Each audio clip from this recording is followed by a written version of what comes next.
Hey everybody, how have we been? I haven't shot a video in a long time because I've been busy, but about a month ago I played Storm at a RCQ, and I thought I'd go over my experience, a little bit about the deck, what I played against, how I did, what I learned, what I did poorly, what I would hopefully do better, and why, even though I didn't have the best showing, I would maybe play this deck again sometimes. The parts of it that make it fun. So if you haven't played Storm, this is like one of the newer MH3 modern decks. Mostly fueled by the redundancy of our cost reducers in red here. Something that you could only use to get from blue-red. And the fact that Ruby is a lot harder to take off the table. Gives the deck a lot of strength. I thought I'd change to natural lighting there. Might be a little less glare. That was kind of horrendous. And the deck's really redundant in what it's got. I haven't changed the deck since I played then too. We've got 12 ritual spells. The Manamorphose only looks like it cycles, but when you have a cost reducer, this becomes both ritual and cantrip, which is powerful. These are functionally the same, except you always fire all your Pyretic ones off first because you might roll into a situation to hit the splice for just one extra mana. And then we've got a Strike It Rich here. The idea here is like opening hand. This can kind of set you up to be explosive. You can, and I even did win some games on turn 2, and not necessarily just because of this card, but just because of what the deck is capable of. And you wouldn't necessarily think you could win on turn 2 right off the bat because these enablers cost 2, but you can actually jump into your second turn with a ritual into a ruby with a red floating, and then do something like a Manamorphose, get 2 red and draw a card, spend one of those 2 red, play an impulse, and your top 2 cards might have 2 more rituals, and now you've gone from 1 up to 3 up to 5, and then what's that, Past in Flames only costs 3, you've got 2 floating, and you can play all these spells from your yard, and then you hit a wish, like game, you can see it. It can happen. And yeah, it's cool. And the game I did win on turn 2 probably went pretty close to that.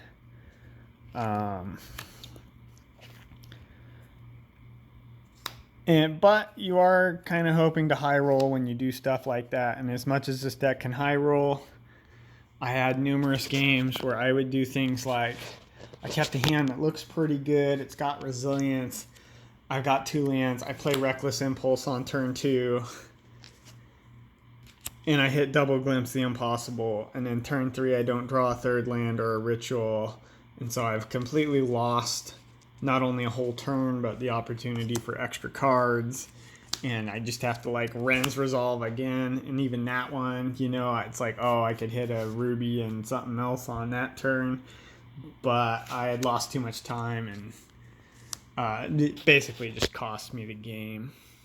Round 1, I played against Amulet Titan.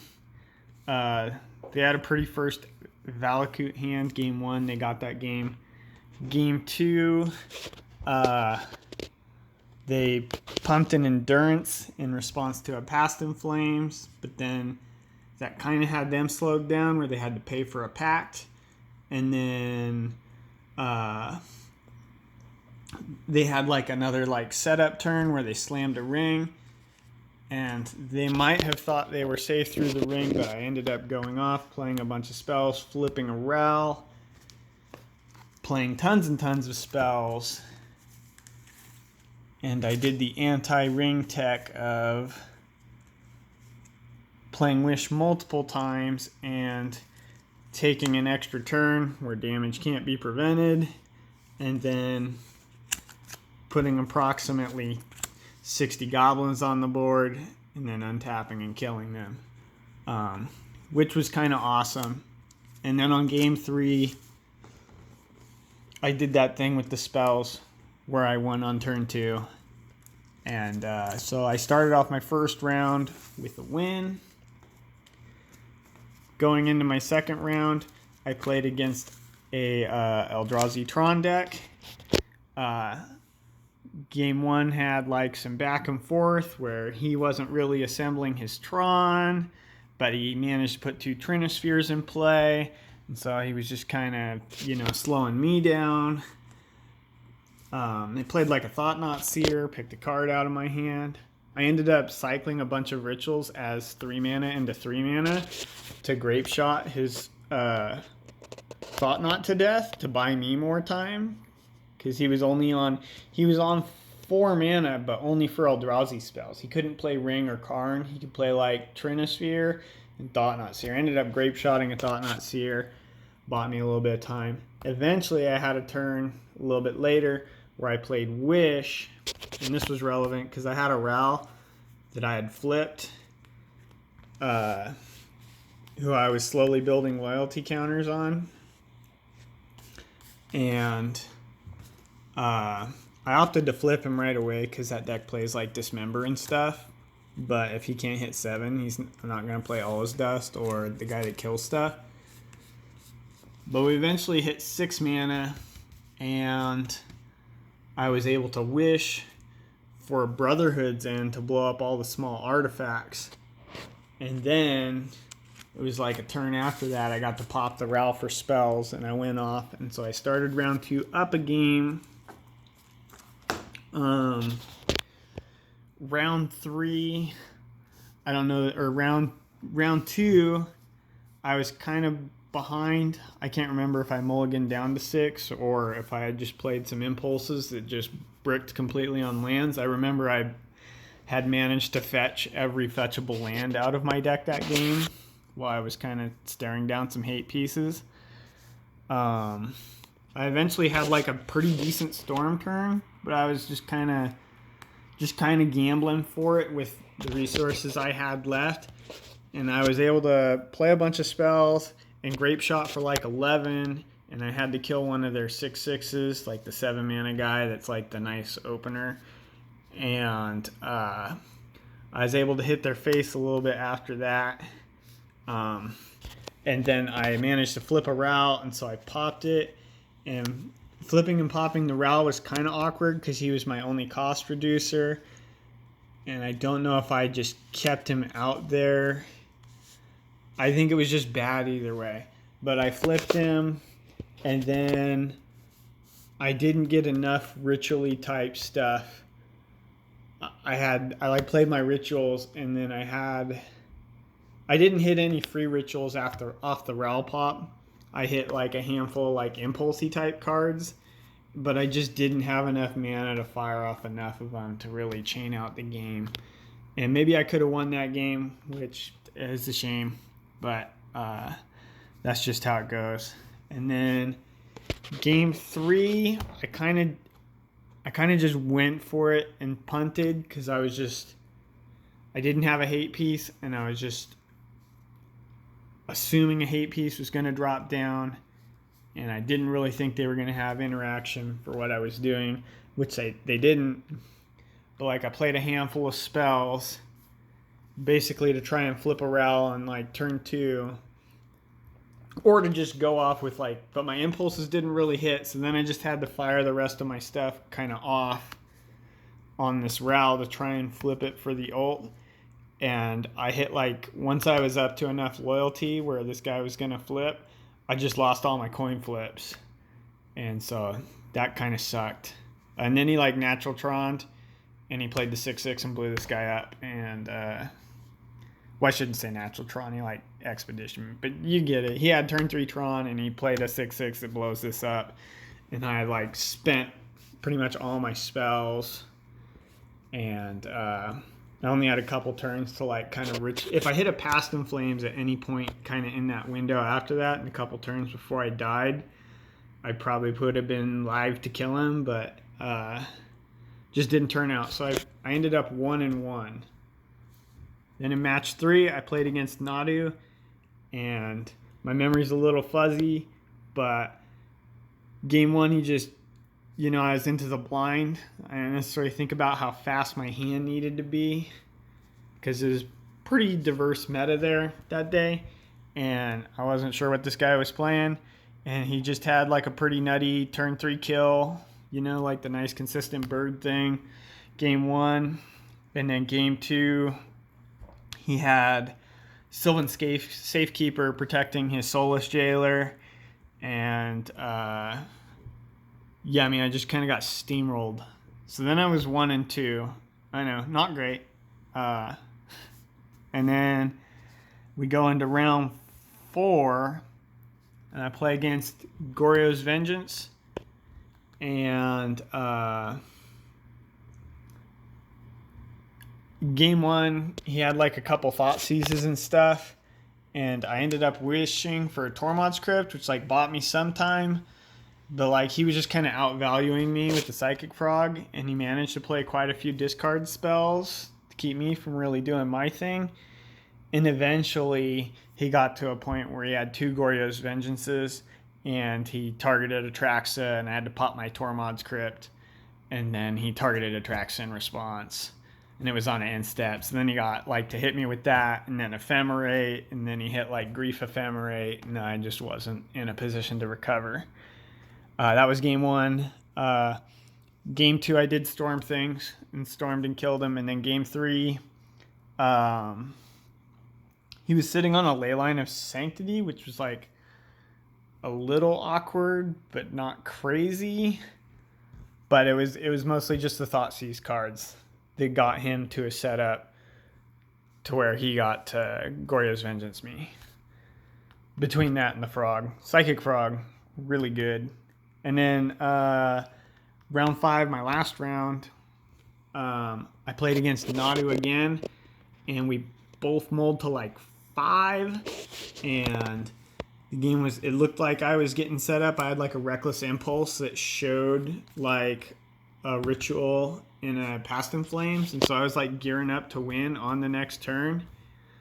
He packs for Sylvan Safekeeper. He packs for Nadu, and then he just gambles on his lands because he also had like a Delighted Halfling and a Wall of Roots in play, and he had like 4 lands, and he just sacked all his lands hoping to hit like both untapped land and or Shuko, and he just got there. He just like third card in, it was like there's a Shuko, and he had like a couple floating mana. And he just managed. He hadn't even hit the next land yet, but he had a couple more targets he could do, and so he hit he basically he had like 5 mana in play, and he double packs for those 2 cards. Has like a floating mana, dumps all his lands, finds a Shuko, combos off, and kills me like just in time.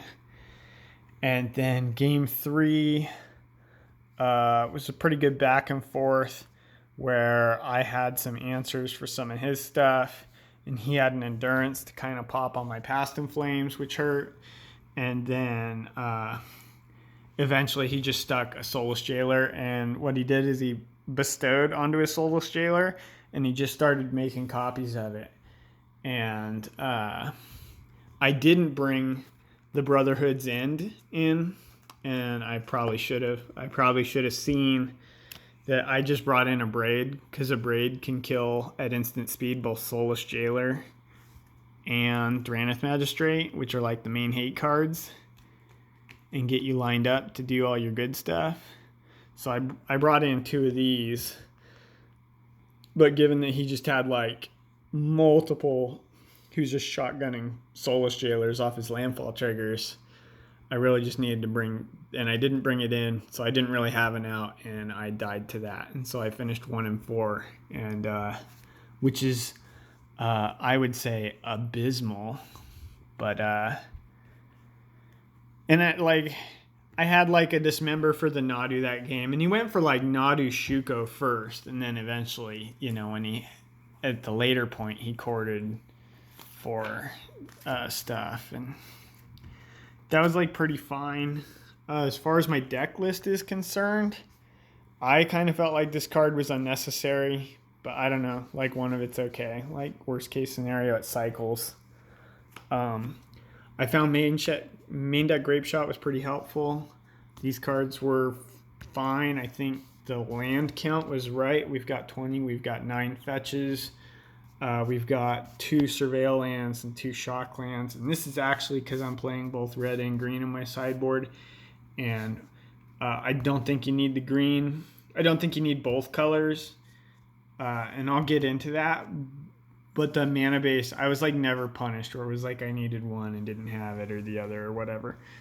And we'll get into the sideboard in a second and what I played and why and what I might do differently. Wish count seemed fine. I like having 3 of these, and I think I like having 3 Past in Flames, leaving 1 in the board, but maybe 4 in the main would also be fine because that is like the big card you're trying to hit. But I think the more you're in on Past in Flames, the more worried you have to be about losing to like good graveyard plays. Because I had at least 2 games that were like home runs, except for it's like, well, if you got endurance, I'm kind of just flipping coins here, and it's like there's the endurance. And so would I have played 4 of this card? I kind of trimmed this card to either make room for the main deck Grape Shot or to play this Strike It Rich. I can't really remember. I think for most people, because most people play at least 1 or 2 of these, it was more like for either the Third Wish or the main deck Grape Shot. And I like the main deck Wish and Grape Shot enough that I would cut 1 of these. But personally, I don't know. I would maybe cut 1 of these because this card got like cut for every sideboard game every time. A lot of times this was a trim card. Anyway, and then all these cards are good, but they do suffer from like that Soulless Jailer. And so it would be nice if I was maybe like this can remove something like a Soulless Jailer or Drannith Magistrate, and this one is like just a form of card draw.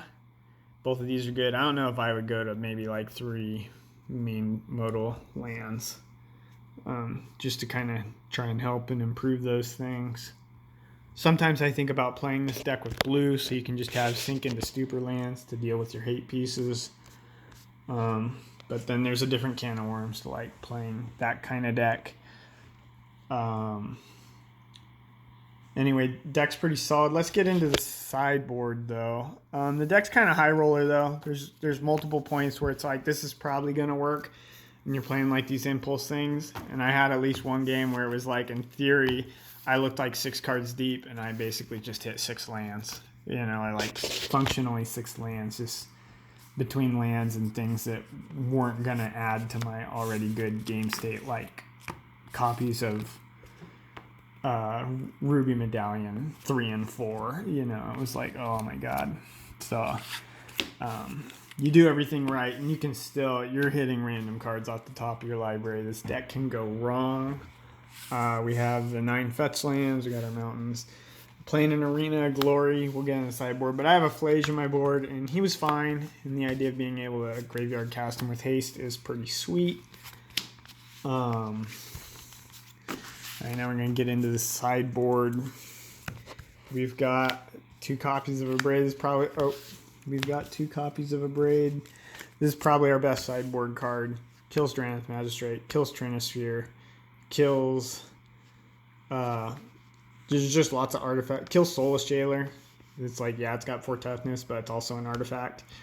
And it's an instant. So it's like, what are you doing on your turn? All right, it's all float mana and I'll kill something.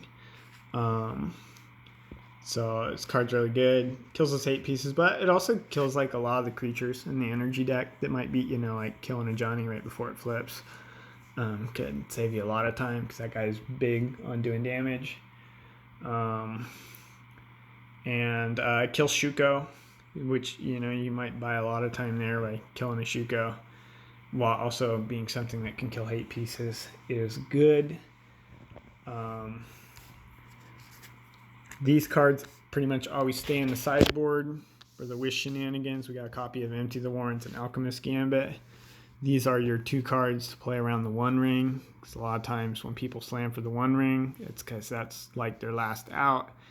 And so you can just run them down with the extra turn goblins. It's pretty sweet. And if your storm turn's going really good, you can actually play Alchemist Gambit with the 2 blue mana off of Manamorphose.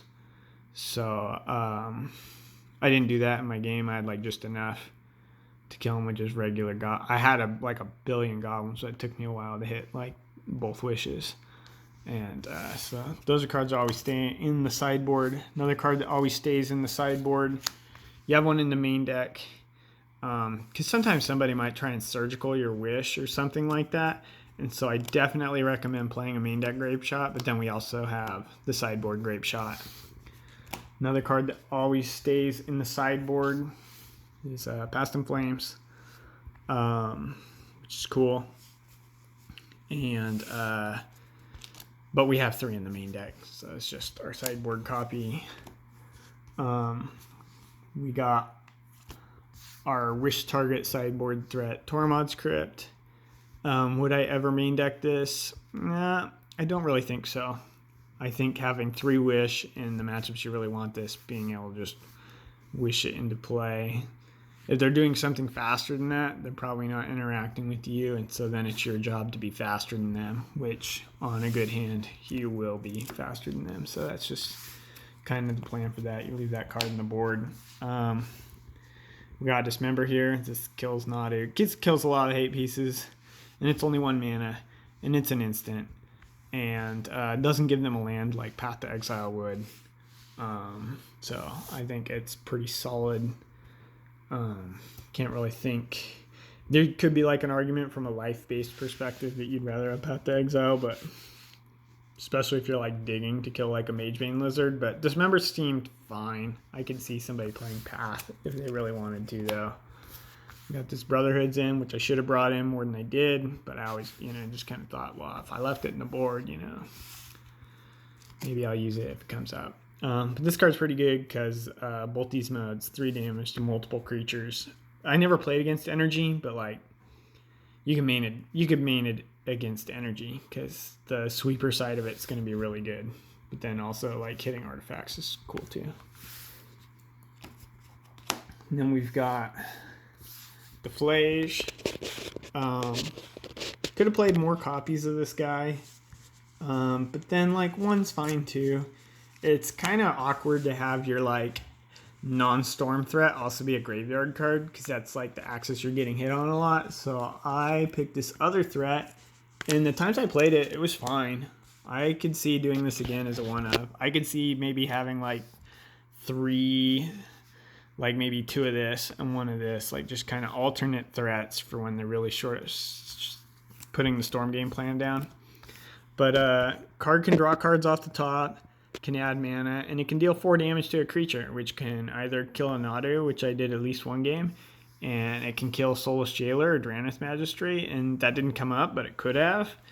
And it can add mana. I didn't play in like a control deck, but into a sideboard game like Resolve of Chandra versus Control, and they don't have the same number of Galvanic Discharge, and it dodges and like Wrath the Sky. Like a lot of their if you stick it on the table, a lot of their threats, they might actually struggle to kill this thing before ultimates if they don't counter it. So seems like a neat choice. I'd like to play that matchup more and see if there's like actually like a reasonable kind of alternate option, or if maybe you're supposed to play like 1 copy of uncounterable 6 mana Chandra, something that's really gonna seal the deal.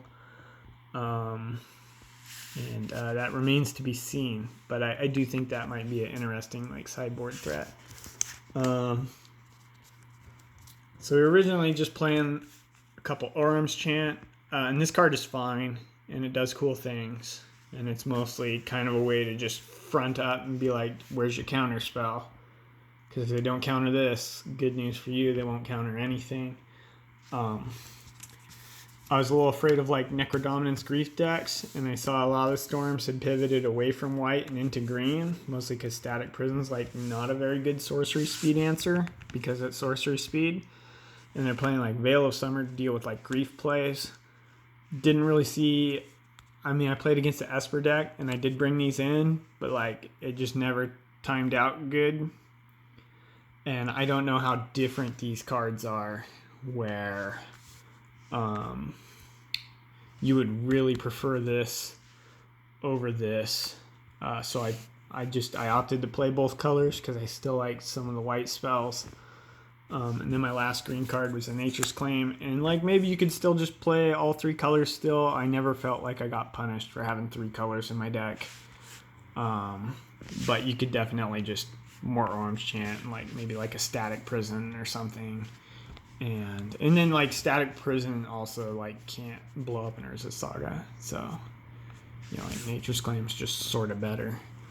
And Veil of Summer in a lot of vacuums is going to be better than Orange Chant, but not always. And if you have multiple Orange Chants and you got like one boarded in, you could just do the upkeep play potentially. Orange Chant's also a pretty good in response to a Green Pact, because you know they're going to search, and yeah, they might put a card in their hand, but they can't play it this turn, and they got to pay 4 on their next turn. Might be just enough of a crippling effect that you'll win the game on the spot, kind of.